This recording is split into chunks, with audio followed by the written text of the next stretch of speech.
Doctor Mohammad ইউনূসের London সফর ঘিরে তারেক রহমানের সাথে আনুষ্ঠানিক বৈঠক হওয়ার সম্ভাবনা নিয়ে বিভিন্ন মহলে চলছে তুমুল আলোচনা, রয়েছে কৌতূহল।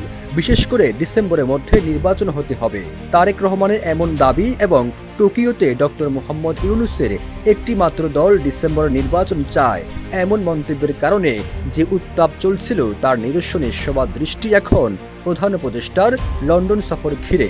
এমন প্রেক্ষাপটে বিভিন্ন মহলে প্রশ্ন উঠেছে, নির্বাচনের সময়সীমা নিয়ে সরকারের সাথে বিএনপির যে দূরত্ব তৈরি হয়েছে, তবে তা কি এবার লন্ডন সফরে নিরসন হচ্ছে?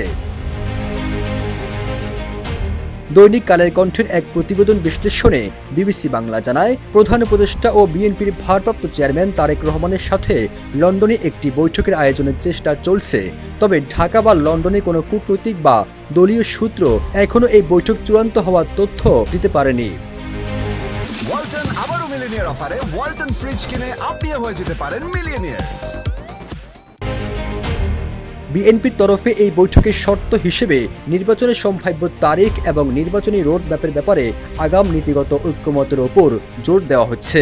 আর সরকারের তরফ থেকে বলা হচ্ছে, সরকার প্রধান ও বিএনপি নেতার সৌজন্য সাক্ষাৎ নির্বাচনের টাইমলাইন নিয়ে আলোচনার সুযোগ সৃষ্টি করবে।